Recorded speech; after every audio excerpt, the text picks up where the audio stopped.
So how you doing? Hey, today we got our firewood logs delivered. We got a whole triaxle load. So we're gonna kind of make a little video here. We're gonna go over this load and we're gonna talk about it a bit, some of the economics and stuff. And you can decide for yourself whether or not it's worth it for you. Some people prefer to go to the woods and gather up their logs. I prefer to have it delivered. So this is gonna be basically a middle of the road or lower value load of logs, I guess you can say. You can spend more money and get a better load, but this is what your average load of firewood logs actually looks like. This is the stuff that they cannot send to the sawmill, so you're stuck with whatever's left over. Alrighty, so let me set the camera up in the tripod, then you can get a kind of a better understanding of how big the load is. I am almost exactly 6 feet tall, so just to give you an idea, you can kind of compare. Alrighty.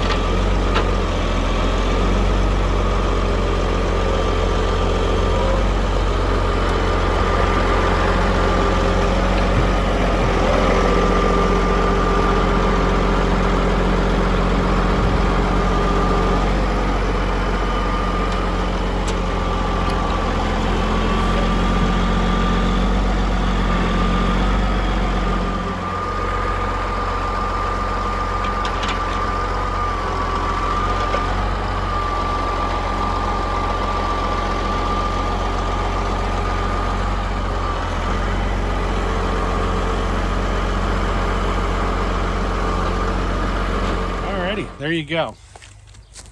Just so you have an understanding of the size of the load. This is what you get on a triaxle load. I'm 6 foot tall. I am not a small guy. I exceed 300 pounds, so you get an understanding of how big of a load you get. These logs average about 20 to 25 feet in length. Let me show you that real quick.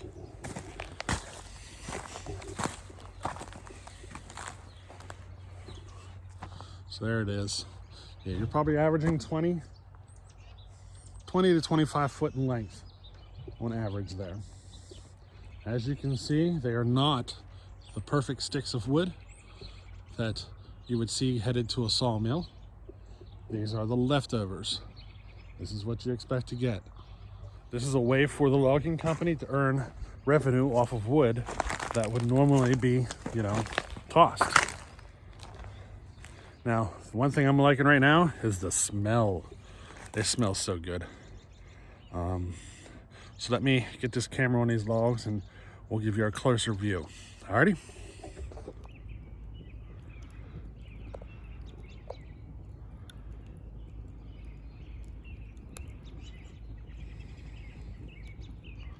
Alright, that should be better for you, huh?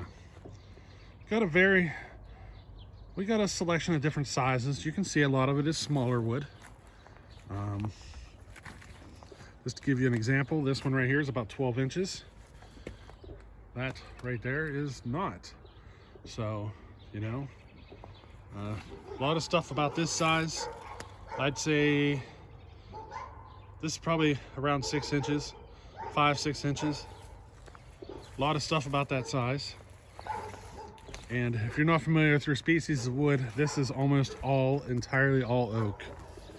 I've seen a couple of sticks of maple, but this is almost all oak. We got a little stick there. You do get some of this little stuff.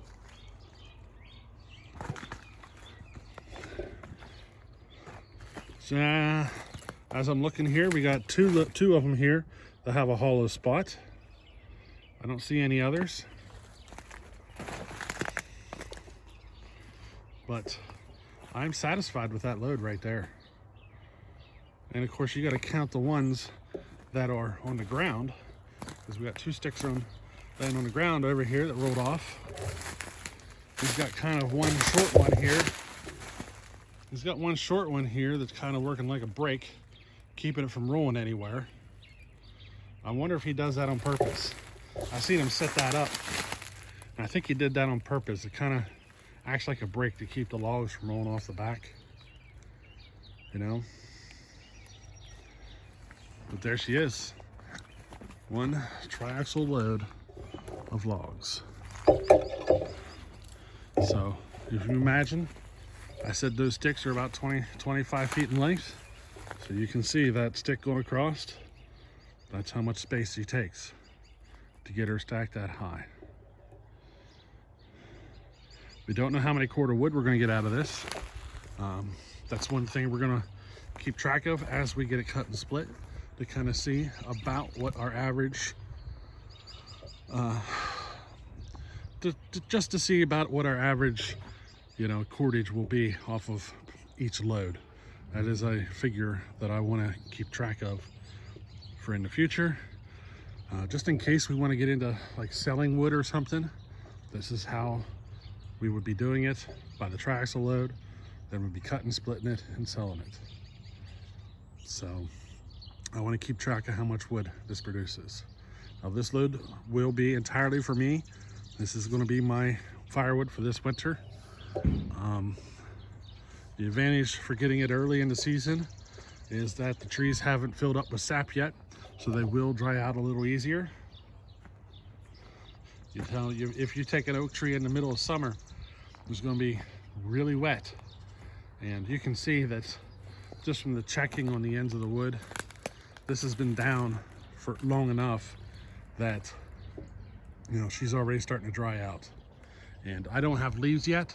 It is springtime, but we don't have leaves yet. So just to give you an idea, this wood has not been, this wood is not full of sap right now. Definitely before, it was definitely taken before the sap started to run. All right, so a little bit on the economics here. $700 for this load. If I get 7 cord, that's $100 per cord delivered to the house. I just gotta cut it and split it. Now, if you want to know if that's more economical for you, you'll have to compare your current firewood prices delivered and everything. You have to consider, you know, if you're going out to the woods and getting it yourself, you have to kind of consider some of that cost and time into it and everything. Because as of right now, I have no labor involved in this. Until I get that saw out and start cutting and splitting, there's nothing, I have no labor whatsoever involved in this. So, well, no more than picking up a phone. But yeah, it's $700 for this load.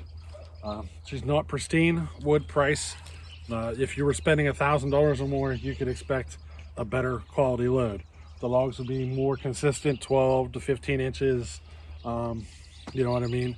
So this is a little bit lower on the scale as far as, you know, the quality of your load. But I'm completely fine with this one. We'll see how many cord of wood we'll get out of it in the end. But yeah, I'm pretty happy. Now, in case you're wondering here, last Saturday of July, we are having the event here. We're going to be cutting up with this pile of wood. And if you're interested in attending, it will be the last Saturday of July.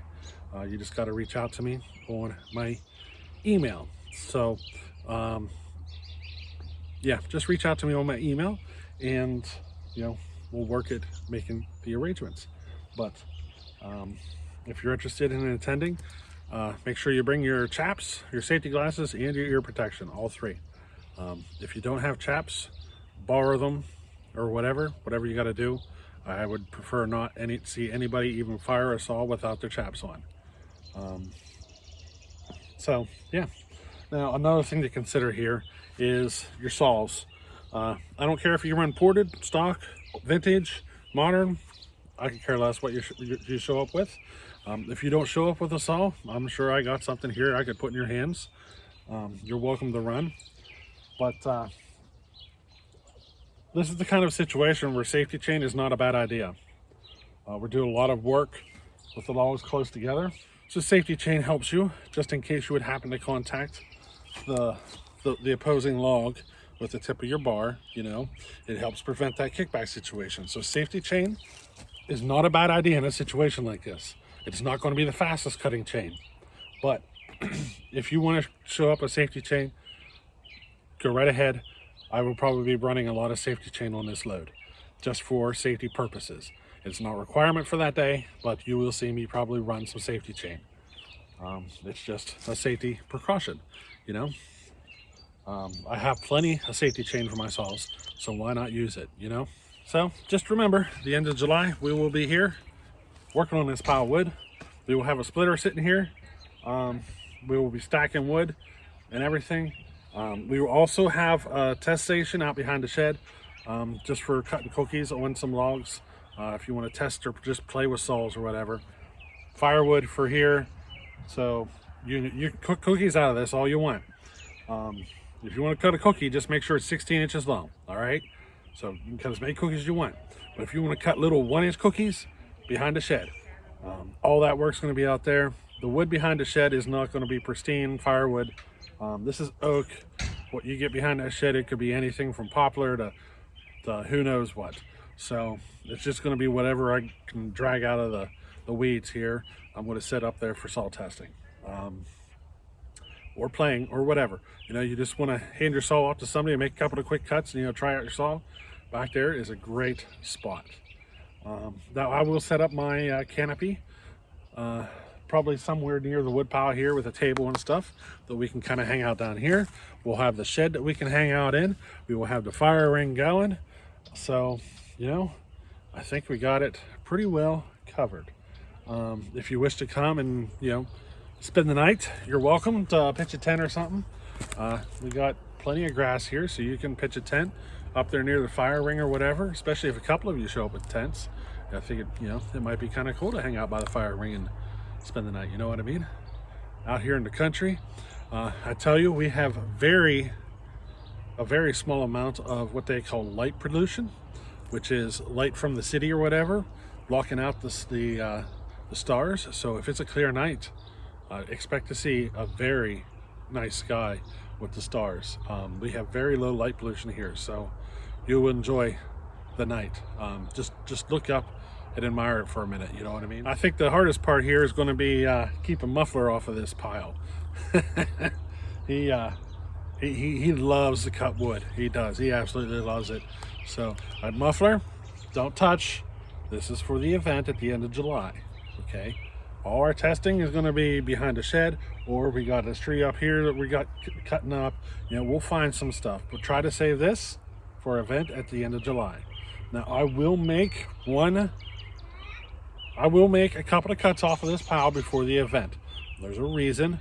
There's going to be a special video on it. I will bring that to your attention when that time comes.